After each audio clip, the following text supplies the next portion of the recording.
तो पिछले एपिसोड में हमने देखा था कि Bu Feng 9 needle soul restoration method का यूज कर रहा था, जहां उस मेथड को यूज करते हुए बू फेंग को पता लगता है कि मिस्टर ही की बॉडी में एक इविल एंटिटी मौजूद है और ऐसे ही इविल ब्लैक एनर्जीज उसने काफी सारे लोगों के अंदर देखी है। पर उस मेथड की हेल्प से फाइनली मिस्टर ही को ठीक कर देता है, जिससे वहाँ मौजूद सभी लोग काफी ज्यादा सरप्राइज रह गए थे। मिस्टर गाओ को तो माफीनामा भी लिखना पड़ता है। वही मिस्टर ही के साथ साथ अब शॉन्ग को भी यकीन हो गया था कि हमारा बू फेंग कितना अच्छा डॉक्टर है। इस एपिसोड की स्टार्टिंग में दिखाते हैं कि मिस्टर ही श्वांग से पूछ रहे थे, जब मैं कोमा में था तब मैंने सुना था कि तुम मिस्टर बू फेंग को मेरा इलाज करने नहीं दे रही थी। क्या तुम नहीं चाहती थी श्वांग कि मैं जल्दी से रिकवर हो जाऊँ? अपनी ग्रैंडपा की बात पर श्वांग थोड़ा सा नर्वस होते हुए कहती है कि नहीं ग्रैंडपा, ऐसी बात नहीं है। असल में मुझे बू फेंग के बारे में कुछ पता नहीं था और मैं नहीं चाहती थी कि मैं आपकी जान रिस्क में डालकर किसी यंग डॉक्टर को आपका ट्रीटमेंट करने दूं। आप तो जानते हैं ना कि मैं आपको खोने से कितना ज्यादा डरती हूँ। उसने खुद की सफाई पेश करने के लिए एक वैलिड रीजन ढूंढ लिया था। उसे तो खुद पे काफी ज्यादा प्राउड फील होने लगता है। वहीं दूसरी तरफ मिस्टर चाओ, जो कि बू फेंग को अपना टीचर बनाने वाले थे, वो उसके आगे झुक जाते हैं। ये देखकर बू फेंग उन्हें उठाते हुए कह रहा था कि आप कैसी बात कर रहे हैं मिस्टर चाओ, मैं आपका टीचर कैसे बन सकता हूँ? ना तो आपको मेरा स्टूडेंट बनना शोभा देता है और ना ही मैं आपके टीचर बनने के लायक हूँ। मिस्टर चाओ को तो कुछ नहीं पता था। वो बू फेंग से कहते हैं कि मुझे कुछ नहीं पता टीचर, अब आपको मुझे 9 सोल रिस्टोरेशन मेथड सिखाना ही होगा। जब तक आप मुझे वो मेथड नहीं सिखा देते तब तक आप मेरे टीचर ही रहेंगे। बू फेंग मिस्टर चाओ से कहता है कि आप मेरे डिसाइपल बनने की बजाय क्यों ना मेरे टीचर के डिसाइपल बन जाओ। मेरे टीचर ने आज तक मुझे जो भी सिखाया मैं वो आपको सिखा दूंगा। ये सुनकर मिस्टर चाओ खुश हो जाते हैं कि चलो ये तो बहुत अच्छा हो गया। उन्हें बू फेंग की बात बिल्कुल ठीक लग रही थी। उन्हें जब तक सीखने को मिल रहा था तब तक उनके लिए सारी चीजें ओके थी। वो हमारे मिस्टर ही से कहते हैं, मिस्टर ही क्या आप मेरे लिए एक फेवर कर सकते हैं? मुझे काफी सारे सामान की और मेमोरियल ऑर्गेनाइज करने की जरूरत है, क्योंकि बू फेंग के टीचर सालों पहले मर गए हैं, इसलिए मुझे उनकी फोटो के आगे उनका स्टूडेंट बनना होगा। तो मैं चाहता हूँ कि उसके लिए जो भी सामान लगे वो आप जल्दी से प्रिपेयर कर लो। मैं इसे आज ही खत्म करना चाहता हूँ। ये सुनकर मिस्टर ही श्वांग की तरफ देखते हुए कह रहे थे कि श्वांग जल्दी से वो चीजें प्रिपेयर करो जो तुम्हारे दोनों अंकल चाहते हैं। अपने दादाजी की बात सुनने के बाद श्वांग जाने के लिए रेडी हो जाती है और फिर कुछ सोच के रुकते हुए कह रही थी कि दादाजी आपने 2 अंकल्स कहा, पर यहाँ पर तो सिर्फ मिस्टर चाओ मौजूद है जो कि ओल्ड है, फिर यहाँ पर 2 अंकल कहाँ से आ गए? मिस्टर ही श्वांग को समझाते हुए कहते हैं कि हमारा बू फेंग मिस्टर चाओ का भाई बन गया, वो भी सीनियर ब्रदर। तो अब वो दोनों तुम्हारे अंकल हुए ना, इसलिए आज से तुम जब भी डॉक्टर ये बू फेंग को देखो उन्हें अंकल कहकर ग्रीट करना। अब अंकल वर्ड सुनने के बाद तो बू फेंग को बड़ा मजा आ रहा था, क्योंकि अब उसे रिस्पेक्ट जो मिल रही है वो भी मैडम नखरीली से। और मैडम नखरीली जोर से अपना पाँव पटकने लगती है, क्योंकि अगर उसका बस चलता तो बू फेंग को अंकल तो कहना दूर की बात है, वो तो उसे घर में एंटर नहीं होने देती। श्वांग तो चीजें इकट्ठा करने चली गई थी। वहीं दूसरी तरफ हमें एक एंटीक शॉप का सीन दिखाया जाता है, जहाँ पर काफी सारे एंशिएंट टाइम के बर्नर्स रखे हुए थे। वहाँ पर 2 लोग आपस में डील कर रहे थे, जिसमें से ओल्ड मैन को ये यंग मैन कह रहा था कि हाई प्रेस्ट, आपके कहने के मुताबिक मैंने चैन किंग्स का वो मैटर संभाल लिया है। अब मैं चाहता हूँ कि जैसा कि आपने कहा था कि आप दवाइयों का मैटर संभाल लेंगे, तो आप उसकी क्वांटिटी को जरा सा इंक्रीज कर दीजिए। इस बार हमें ज्यादा क्वांटिटी में चाहिए। ये कहने के बाद वो उस ओल्ड प्रीस्ट को चाय सर्व करता है। वो ओल्ड प्रीस्ट चाय की चुस्कियाँ लेते हुए कह रहे थे कि लगता है तुमने इस महीने कुछ ज्यादा ही पैसे बना लिए। इन दोनों की ही बातों से ऐसा लगता है जैसे कि ये हाई प्रीस्ट एक तरीके के एल्केमिस्ट है और वहीं ये यंग मैन उनका सेलर है। ये हाई प्रीस्ट कहते हैं कि मैं तुम्हें दवाइयाँ तो दे दूं, लेकिन ये ही फैमिली मेरे फाइनेंशियल पाथ को ब्लॉक करने की कोशिश कर रहे थे। पर देखो ना, मैंने उन्हीं का कितना बड़ा नुकसान कर दिया। इसलिए तुम भी ध्यान रखना कि कहीं अपना फायदा कराते हुए मेरा नुकसान मत कराने लग जाना।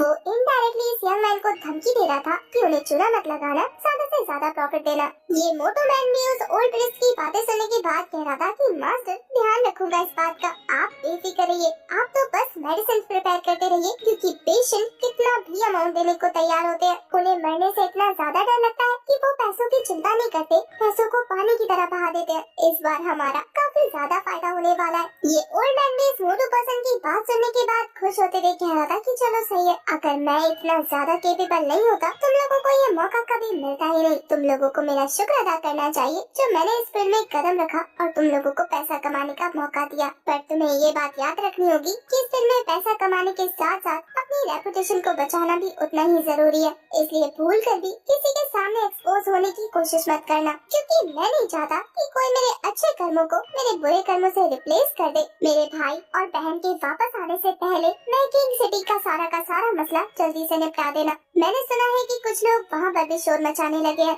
जो भी हमारे रास्ते में आने की कोशिश कर रहा है उसे ढूंढो और रास्ते से साफ कर दो। मैं नहीं चाहता कि आज के रास्ते का पत्थर आगे चल के हमारे रास्ते का पहाड़ बन जाए। इसके बाद हमें दूसरी तरफ ही मेंशन का सीन दिखाया जाता है, जहाँ पर सभी सामग्री इकट्ठी करने के बाद मिस्टर चाओ मेमोरियल ऑर्गेनाइज कर चुके थे। वहाँ वो अपने मरे हुए मास्टर को ग्रीट करते हुए उन्हें अपना मास्टर बना लेते हैं। वो उनसे कह रहे थे कि मैं आपके किसी भी रूल को ब्रेक नहीं करूँगा और जो भी आपने सिखाया है मैं बुफेंग से उसे अच्छे से सीख कर अप्लाई करता रहूँगा। मेमोरियल और टीचर स्टूडेंट बनने की प्रक्रिया को कंप्लीट करने के बाद मिस्टर चाओ बुफेंग के आगे झुकते हुए कह रहे थे कि आज से आप मेरे सीनियर ब्रदर है, तो आप हमेशा मेरी टॉप प्रायोरिटी पे रहेंगे। सभी लोग इस प्रोसेस को कंप्लीट होता देखकर खुश हो रहे थे। वहीं बुफेंग कहता है, मिस्टर शाओ आपको मेरे साथ इतना ज्यादा फॉर्मल और पोलाइट होने की जरूरत नहीं है। मिस्टर ही तो उन दोनों के पास आते हुए कह रहे थे कि अब जब तुम दोनों आपस में भाई बन गए हो तो फिर मैं पीछे क्यों रहूं? मैं भी तुम्हारे इस ग्रुप को ज्वाइन करते हुए आज से हम तीनों भाई हुए। वो बुफेंग से कहते हैं कि सीनियर ब्रदर अब जल्दी से सीरियसली इन पीपल के पास चलते हैं और तुम उस 9 मीटर मेथड को प्रैक्टिस करना ताकि मुझे भी उसे देखने का और सीखने का मौका मिले। मिस्टर ही की इतनी ज्यादा एक्साइटमेंट देखने के बाद बुफेंग कह रहा था कि जब मैंने अपने टीचर के पास ज्वाइन किया था तो पहले दिन उन्होंने मुझे शेल्फ पर बुक सजाने का काम दिया था और वैसे ही आज तो मिस्टर चाओ का पहला दिन है। मैं ऐसे कैसे उन्हें अल्केमी सिखा सकता हूँ? उन्हें भी छोटे मोटे कामों से शुरू करना होगा। वो ऐसे ही मेडिसिन प्रैक्टिस करने के लिए किसी के सीरियसली इन होने का इंतजार नहीं कर सकते। हमारा काम लोगों को ठीक करना है, न कि उनके बीमार होने की दुआ करना। ये सुनकर तो मिस्टर ही बुफेंग से और भी ज्यादा इम्प्रेस हो जाते हैं। वो तो वहाँ मौजूद उन दोनों से कह रहे थे कि सुना तुमने मिस्टर बुफेंग की सोच कितनी ज्यादा ऊपर है। वो स्वांग स्वांग से कहते हैं कि देखो इतनी सी उम्र में तुम्हारे अंकल कितने ज्यादा नॉलेजेबल पर्सन है, तुम्हें इनसे कुछ सीखना चाहिए। स्वांग स्वांग तो चिढ़ते हुए कहती है कि दादाजी आपने ये क्या लगा रखा है? अंकल अंकल ये मेरी उम्र का लड़का है, मैं अंकल कैसे बोल सकती हूँ? स्वांग स्वांग को चिढ़ता देखकर ग्रैंडपा कहते हैं कि स्वांग स्वांग क्या तुमने नहीं देखा कि मिस्टर चाओ ने कैसे बुफेंग को ग्रीट किया? क्या तुम अपने दादाजी की बात की इतनी भी रिस्पेक्ट नहीं रख सकती? ना चाहते हुए भी स्वांग स्वांग को बुफेंग को अंकल कहना पड़ता है। वहीं दूसरी तरफ बुफेंग अपने पास से पेन और पेपर निकाल कर कुछ दवाई हमारे स्वांग स्वांग को प्रिस्क्राइब कर देता है, ये कहते हुए कि मैंने जो तुम्हारी बॉडी में सिम्टम्स बताए थे ये मेडिसिन मैं तुम्हें उस चीज के लिए प्रिस्क्राइब करके दे रहा हूँ, इसलिए इन्हें ले लेना, तुम्हारी बॉडी जल्दी रिकवर हो जाएगी। ये देखकर तो स्वांग स्वांग के फादर खुश होते हुए कहते हैं कि जल्दी से अब अंकल ये बुफेंग को थैंक यू बोलो, उन्हें तुम्हारी कितनी फिक्र है। वो मुँह चढ़ाते हुए कहने लगती है कि अंकल बुफेंग आपका बहुत बहुत शुक्रिया। इन्हीं सारी बातों के दौरान बुफेंग को एक नंबर से कॉल आता है। पिक करने के बाद वहाँ से एक लड़की की आवाज आती है जो बुफेंग से कह रही थी कि बुफेंग क्या तुम मुझे भूल गए हो? मुझे तुमसे मिलना है, इसलिए मैंने हम दोनों के लिए डिनर प्रिपेयर किया, इसलिए रेस्टोरेंट का एड्रेस मैं तुम्हें सेंड कर दूंगी, तुम जल्दी से वहाँ पर आ जाओ। मैंने हम दोनों के लिए प्राइवेट रूम बुक किया है। बुफेंग को कॉल सुनने के बाद वहाँ पर मौजूद सभी लोगों से कहता है कि मुझे अब यहाँ से चलना चाहिए, मुझे एक अर्जेंट काम याद आ गया और अगर मैं अभी नहीं निकला तो मैं लेट हो जाऊंगा। मिस्टर ही तो हंसते हुए कह रहे हैं कि बुफेंग ब्रदर फिर किसी दिन मुझसे मिलने जरूर आना, हम साथ में बैठकर ड्रिंक करेंगे। आज तो हम लोगों को बैठकर बातें करने का मौका ही नहीं मिला। इसके बाद वो स्वांग स्वांग की तरफ देखते हुए कह रहे थे कि जाओ अब जल्दी से अपने अंकल को वापस छोड़ दो। वो तो गुस्सा करते हुए जाते हुए कह रही थी कि हाँ पता है। रूम से बाहर निकलते ही स्वांग स्वांग बुफेंग का दिया हुआ वो प्रिस्क्रिप्शन मोड़कर फेंक देती है। उसे ऐसा करता देखकर बुफेंग कह रहा था कि ठीक है, अगर तुम्हें मेरी लिखी हुई मेडिसिन नहीं खानी है तो मत खाओ, वैसे भी तुम्हें तो ना तो मेरी दवाइयों पे भरोसा है और ना ही मुझ पर। मुझे तो तुम्हारे दादाजी का सोचकर हंसी आ रही है, बेचारे अगर तुम्हारे भरोसे बैठे रहे होते तो आज पता नहीं उनका क्या हाल होता। इसीलिए किसी पर भी इतनी जल्दी भरोसा मत किया करो, आगे से उनका ध्यान रखना। अगर तुम उन्हें सेहतमंद देखते रहना चाहती हो तो तुम्हें और भी ज्यादा केयरफुल होना होगा। तुम्हें पता है हाल ही में सिटी पर काफी अजीबोगरीब चीजें हुई हैं। तुमने उस फूड पॉइजनिंग केस के बारे में तो सुना ही होगा जो भी कुछ दिनों पहले घटा था। उस केस को भी मैंने ही हैंडल किया था और उन बच्चों के ठीक होते ही मुझे वहाँ पर भी गड़बड़ दिखी थी, इसलिए कोशिश करना कि आगे से थोड़ा सा सावधान रहना। स्वांग स्वांग उसकी बातें सुन तो रही थी पर ऐसे इग्नोर करती है जैसे कि उसे फर्क नहीं पड़ा। वो कहती है कि ठीक है, आगे से मैं अपने दादाजी का ध्यान खुद रख लूंगी। इसके बाद विला से बाहर निकलकर गाड़ियों को देखकर स्वांग स्वांग काफी ज्यादा एक्साइटेड होते हुए कह रही थी कि अंकल बुफेंग मैं तो भूल गई थी कि मेरी गाड़ी तो सर्विसिंग के लिए गई हुई है। यहाँ पर काफी सारी गाड़ियाँ मौजूद है, तो क्यों ना मैं आपको अपने दादाजी की कार में लेकर जाऊँ। बुफेंग का कहना था कि गाड़ी कोई भी यूज करो बस मुझे मार्केट पे छोड़ देना, मुझे बाहर से कुछ जरूरी सामान खरीदने हैं। ये बोलते हुए बू फेंग पैसेंजर सीट पे बैठ जाता है, जिसे देखकर शुआंग शुआंग कह रही थी कि क्या ये मुझे अपना ड्राइवर समझ रहा है। कोई बात नहीं बच्चू, आज की राइड तेरी आखिरी राइड होगी। इसके बाद तो वो ऐसी ड्राइविंग करती है। बेचारा बू फेंग काफी बुरी तरीके से डर गया था और गाड़ी रुकने के बाद वो कहता है कि मुझे लगता है कि तुम्हें अपनी ड्राइविंग स्किल्स को थोड़ा सा अच्छे से इम्प्रूव करना चाहिए। अगर ऐसे ही ड्राइविंग करती रहोगी तो किसी दिन किसी की जान ले लोगी। अगर आज मुझे कुछ हो गया होता तो तुम अपने दादाजी को क्या जवाब देती है? शुआंग शुआंग चिढ़ते हुए कहती है कि क्या तुम चिल्लाना बंद कर सकते हो? बहुत ज्यादा शोर कर रहे हो। अगर तुम्हें गाड़ी में नहीं बैठना है तो फिर यहाँ से उतर जाओ। मुझे भी कोई शौक नहीं है तुम अपनी गाड़ी में बिठा कर तुम्हारी ड्राइवर बनी फिरती रहो। इसलिए अगर इतनी ही बुरी लगी है तो उतरो गाड़ी से,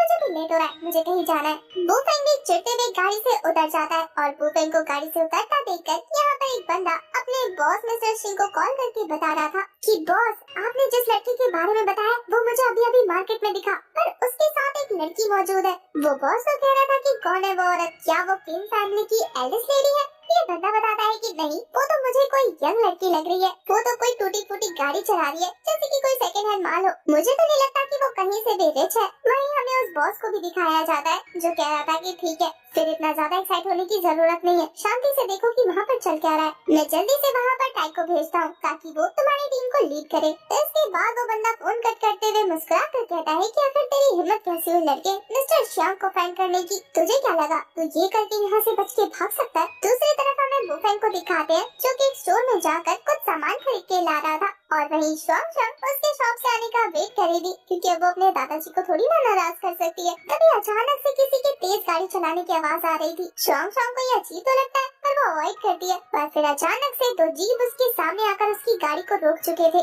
उन गुंडों को अपने जीप से बाहर आता देखकर शुआंग शुआंग कह रही थी कि आखिर इन्हें मुझसे क्या प्रॉब्लम है। उनमें से एक बंदा तो सीधा अपनी रॉड को पकड़कर शुआंग शुआंग की गाड़ी की तरफ थ्रो कर देता है जिससे उसकी कार का विंडो ब्रेक हो गया था। फॉर्चुनेटली शुआंग शुआंग को इस अटैक से कुछ नहीं होता, पर वो गुंडे ऐसा करने के बाद काफी खुश हो रहे थे। उनमें से ये टकला जिसका नाम ये है वो तो लड़कियां भी छेड़ रहा था। इस टकलू मेंबर के ऑर्डर पर सभी लड़के एक एक करके उस गाड़ी को तोड़ना शुरू कर देते हैं। उन लड़कों को इस तरीके से गाड़ी में तोड़फोड़ मचाता देखकर एक छोटा बच्चा कहता है कि क्या वो किसी मूवी की शूटिंग कर रहा है? मैं भी आ सकता हूँ क्या? मैं भी बहुत अच्छा एक्टर हूँ। वहीं उसका साथ वाला बंदा कहता है कि क्या तू अंधा है? तुझे दिख नहीं रहा कि ये सारे गुंडे हैं? अगर तूने कुछ भी बोला तो ये सभी तुझे पीट देंगे, इसलिए अगर अपनी जान प्यारी है तो चुपचाप यहाँ से बच के निकल जा। अब गुंडों का पता लगते ही वो दोनों तो वहाँ से अपनी जान बचाकर भाग जाते हैं। अब तक उन गुंडों ने मिलकर गाड़ी के सारे शीशे तोड़ दिए थे। अगर इस सिचुएशन में कोई भी और लड़की होती तो वो तो जोर जोर से चिल्लाने लगती, पर हमारी झांसी की रानी तो काफी ज्यादा गुस्से में गाड़ी से बाहर निकलती है। तो फ्रेंड भी यही कह रहा था कि कोई जरूरत नहीं है ये दिखाने की कि तुम्हें डर नहीं लग रहा। तुम चाहो तो मेरे पीछे आकर छुप सकती हो और अगर तुम्हें हेल्प चाहिए तो जरा जोर से बोलना कि अंकल प्लीज मेरी हेल्प करो। शुआंग शुआंग तो गुस्से में कहती है कि अपनी बकवास बंद करो और जरा सा पीछे हट जाओ, चोट लग जाएगी तो बाद में बोलना मत। वो उन गुंडों की तरफ पॉइंट आउट करते हुए कह रही थी कि अगर दोबारा मेरी गाड़ी को हाथ लगाया ना तो हाथ बॉडी से अलग कर दूंगी और जिसने अभी अभी मेरी गाड़ी का ये हाल किया वो सामने आ जाए। बाद में बोलना मत कि मैंने वार्निंग नहीं दी थी। अब एक लड़की के मुंह से ऐसी बातें सुनने के बाद तो इस टकलू गुंडा भाई साहब को हंसी आने लगती है। वो अपने टकले पे हाथ फेरते हुए जोर जोर से हंसने लगता है जैसे कि उसने कोई जोक सुन लिया। वो शुआंग शुआंग से कहता है कि छोटी लड़की जरा हमें भी तो दिखाओ, क्या फिर तुम हमारा बिगाड़ोगी क्या? मैं भी देखना चाहता हूँ कि तुम्हारे नाजुक से हाथों में आखिर कितना दम है। वहीं उन लोगों को आपस में बात करता देखकर बू फेंग कहता है कि लगता है यहाँ मेरी जरूरत नहीं है, इसलिए मैं थोड़ा सा साइड हो जाऊँ। पर वो शुआंग शुआंग से कह रहा था कि देखो मुझे लेट हो रहा है तो जो भी करना है ना जल्दी जल्दी कर लेना। शुआंग शुआंग का तो दिल कर रहा था कि सबसे पहले इसको तोड़ना चाहिए। वो कहती है कि बकवास बंद करो। वो टकलू भाई साहब अपने गुंडों से कहता है कि जाओ और जाकर उस लड़के की टांगे तोड़ दो,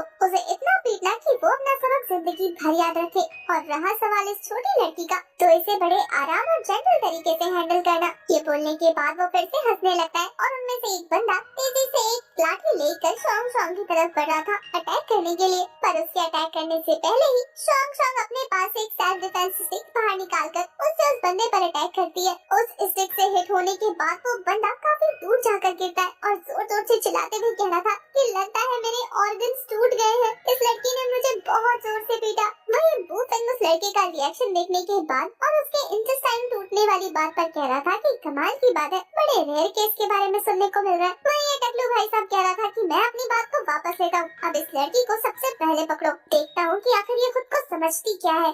वहीं उनको एक एक करके आगे बढ़ता हुआ देखकर स्वांग स्वांग कह रही थी कि अगर मरने की जल्दी है तो जल्दी आओ, और फिर वो अपने स्टिक के साथ फाइट के लिए रेडी हो जाती है। वहीं बुफेंग अपने गिफ्ट्स को साइड में रखकर आराम से फाइट का एंजॉय कर रहा था। वहीं ये हट्टे कट्टे मुस्टंडे अपने साथ डंडा लेकर अटैक करने आते हैं, पर उनमें से एक बंदे को तो स्वांग स्वांग किक करके और दूसरे बंदे को अपने स्टिक से हिट करके दूर कर देती है। अब पता लगा कि इस छोटी सी लड़की के अंदर इतना तेवर कहां से आया। वो गुंडे अपने बाकी साथियों की हालत देखने के बाद और ज्यादा गुस्से में अटैक करने आ रहे थे, पर मैडम स्वांग स्वांग को इससे जरा भी फर्क नहीं पड़ता, बल्कि वो तो उन सभी को किक और घूसा मारती खुद से दूर कर दे रही थी। उसकी फाइटिंग स्किल्स सच में काफी ज्यादा लाजवाब थी। वो अकेले ही उन सभी गुंडों पर भारी पड़ती है। अपने फाइटिंग मूव से उसने सभी को ढेर कर दिया था। आगे वाले गुंडों के साथ फाइट करते हुए स्वांग स्वांग का पीछे से ध्यान हट जाता है और इसी बात के मौके का फायदा उठाते हुए एक और गुंडा पीछे से स्वांग स्वांग पर अटैक करने के लिए आगे बढ़ा था, पर वो तो आगे वाले गुंडों को निपटाने के बाद पीछे की तरफ नोटिस करती है और जैसे ही वो बंदा धीरे धीरे उसके पास आता है, वो एक जोरदार किक मारकर उसे खुद से दूर कर देती है। उसकी ये फाइटिंग स्किल्स देखने के बाद तो बुफेंग भी हैरान था कि ये लड़की तो सच में छोटा पैकेट और बड़ा धमाका है। उसे इस तरीके से फाइट करता हुआ वो टकलू गुंडा कमर पे हाथ रख के बड़े आराम से देख रहा था। वहीं स्वांग स्वांग तो इन सभी को अच्छे से धूल चटा रही थी। अब आगे वो इन टकलू भाई साहब का क्या करने वाली है, ये तो हमें नेक्स्ट एपिसोड में पता लगेगा, क्योंकि ये एपिसोड हो जाता है खत्म।